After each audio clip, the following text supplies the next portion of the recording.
pumpkins, and welcome back to my channel. In today's video I am going to be doing a book tag called My Life in Books.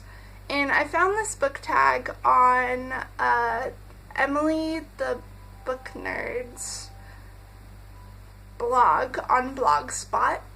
And she didn't know the original creator, so neither do I. So if you know who the original creator of this tag is, or if you are the original creator, then please tell me down below so that I can give you credit. Let's begin. So the first question is, find a book for each of your initials, and I have 4. So I have 2 middle names, 1 last name, and 1 first name. So my first name is Nicole, and I'm not going to tell you the rest. But the first one, N for Nicole, is New Moon by Stephanie Meyer. It's part of the Twilight series, if you guys did not know. This book's very special to me because when I was reading Twilight the first go-around, back when Twilight was super popular and everybody liked it, I was a Team Jacob fan. I was Team Jacob, and because, I don't know, I just thought he was super cute, his like character persona and stuff. So yeah, reading Twilight now, and by recently I mean 2016, when everybody doesn't really like Twilight anymore.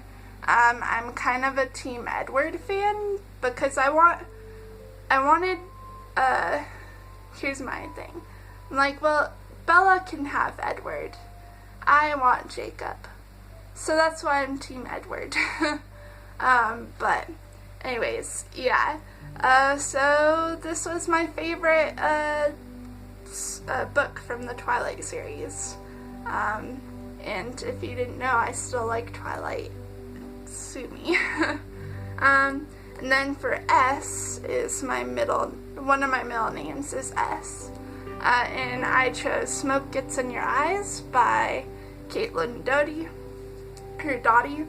I don't really know how to pronounce her last name, so don't get mad. But this is a nonfiction piece about basically Caitlin. She works as a mortician, and she actually has a YouTube channel called Ask the Mortician, which I highly recommend if you're into the macabre and stuff and learning about the death industry and stuff. And yeah, so this is just her experience working in a crematory, and like, it's just really interesting, and I really enjoyed it. I thought it was very educational, and I don't know, it's just one of my favorite books. Actually, looking at it now, I kind of want to reread it for the 3rd time. But for A, which is my other middle name, I chose The Dronoma Strain by Michael Crichton.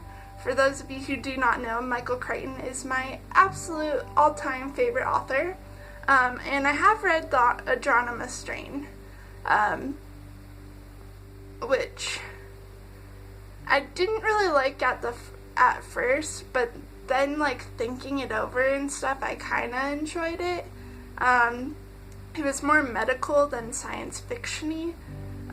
So anyways, yeah, this book's about this like scientists who are trying to figure out what happened to this town that literally, like, everybody died in except for a baby and an old man, and aliens are involved in it, and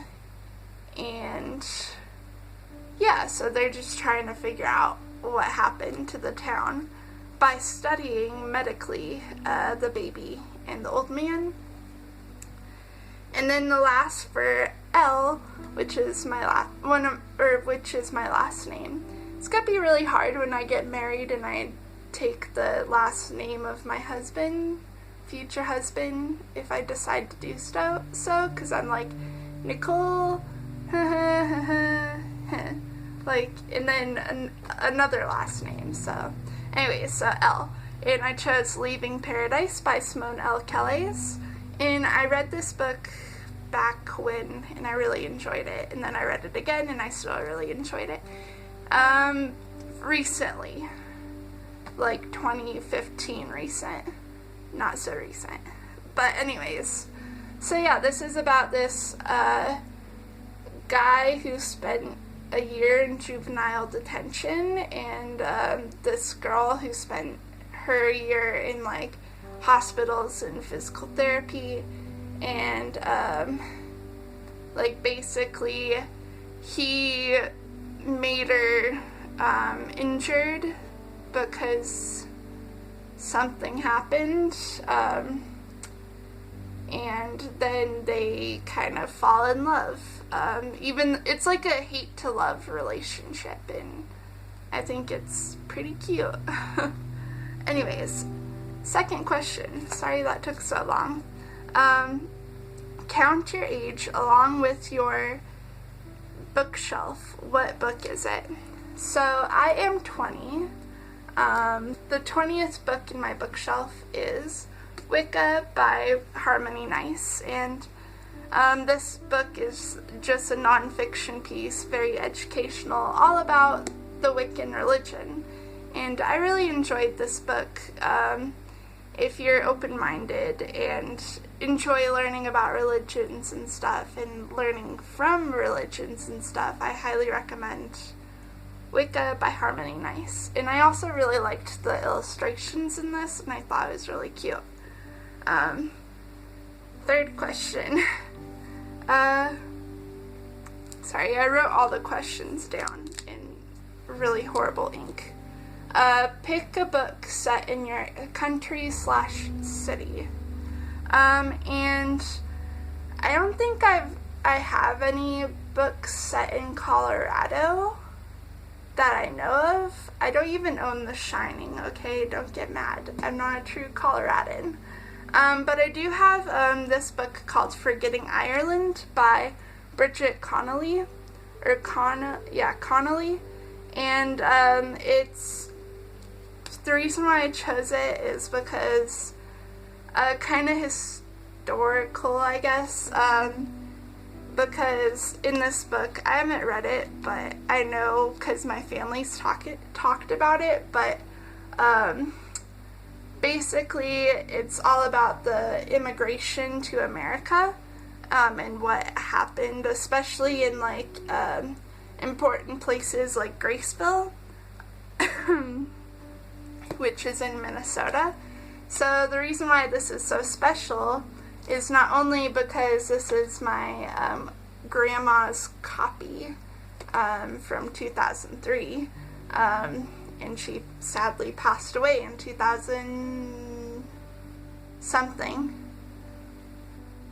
I want to say 2009, but it could have been like 2000. No, it was like 2006. Very long time ago. Anyways, so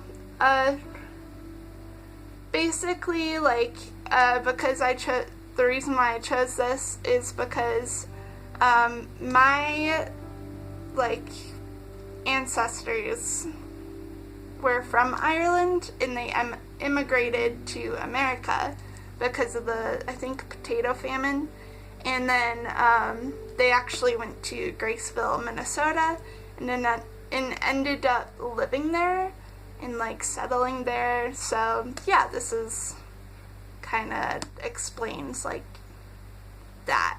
So yeah, interesting. And I haven't read it, and I kind of want to. So then the fourth question, pick a book that represents a destination you'd love to travel to. And that would be The Simple Wild by K.A. Tucker. I have not read this yet, but I've only heard pretty good things about it, and I kind of really want to read it, so that's why I bought it. And it's set in Alaska, which is a place I've always wanted to go to. I don't know why, but I don't know, just kind of cozy and stuff. And from what I can tell, so basically it's about this girl who goes back to Alaska to help her dad. And then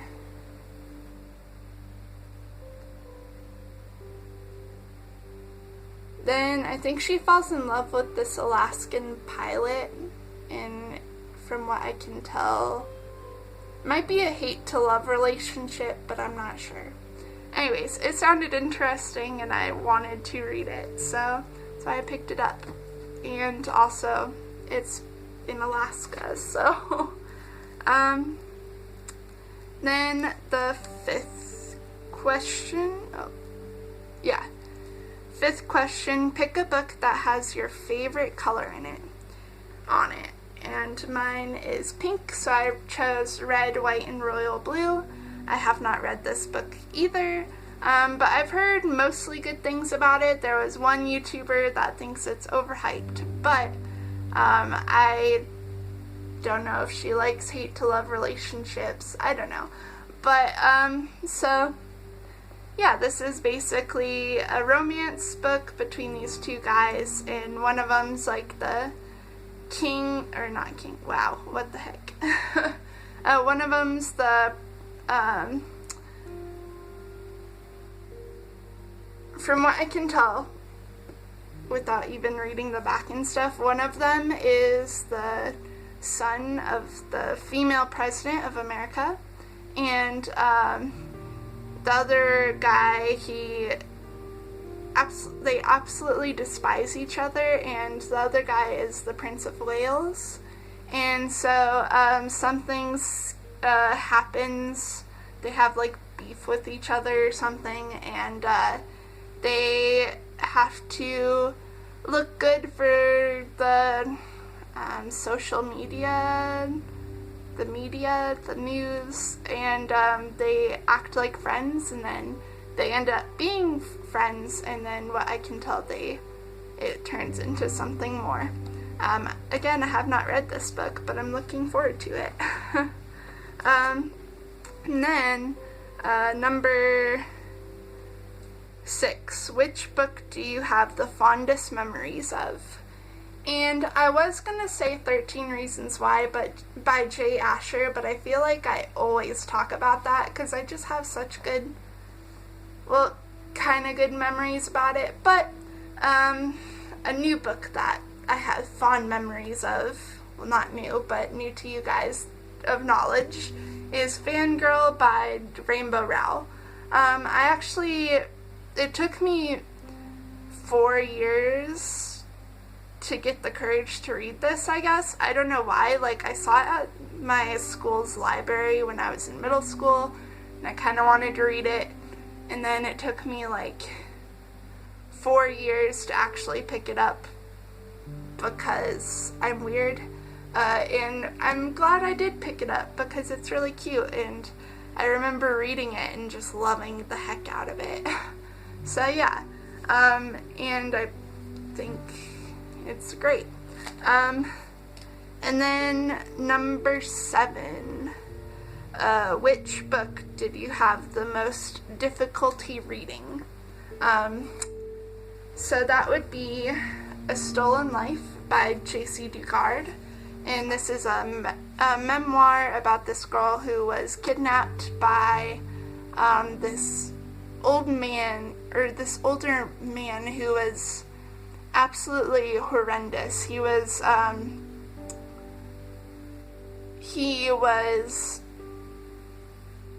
because of the subject matter and stuff, this book was very difficult to get through, because it was just so crazy, and like I absolutely feel like sympathy and stuff for her, and yeah. On a lighter note, which book in your TBR pile will give you the biggest accomplishment when you read it? So I don't really I don't really pertain to do TBR piles because I feel like whatever I want to read, I'll read it. So basically everything on my bookshelf that I haven't yet read is my TBR. So basically my bookshelf's my TBR. So from taking that information of all the books, I'd have to say Waiterant by Steve Dublanca, or Dublanica, is probably going to be my biggest accomplishment, because at first, when I first read this, I still have the bookmark too, and I got like halfway through it, if you can tell, and I DNF'd it, because it wasn't really interesting. Well, it was interesting, and I enjoyed it, but, I don't know, I just kind of wanted to read another book, so I just DNF'd this book. So, yeah, I think this would be my biggest accomplishment. If not this, if I don't get to this, I feel like if I read basically, like, most of these books, which I have not, there's a lot of books in my bookshelf that I have not read, then I think I'd be pretty good, my biggest accomplishment. But other than that, Waiterant would probably be a big accomplishment. So let me know if you guys enjoyed this video. Let me know in the comments down below what you guys thought, or what you, like, if you want to answer the questions, feel free to below. And also, I want to note that I know in my, tea about booktube video, I said that, like, I was kind of sick of, like, repeats of, like, the same thing from the booktube community at first, and there was no sense of creativity, and I still hold by that, and, like, you know, like, with tags and stuff, like, everybody kept on repeating doing it and stuff, doing tags over and over and over, which I am not going to do, but I can see why they do tags over and over, because they're kind of fun, but don't worry, I won't bore you guys with all the tags that I'm going to be doing. Well, not going to. With the tags I'll probably end up doing, yeah. So, yeah, again, let me know in the comments if you enjoyed this video, and if you, like, want to answer the questions, go ahead. Also, if you know who the creator of this tag is, please tell me down below, and yeah, I hope you guys had a great day.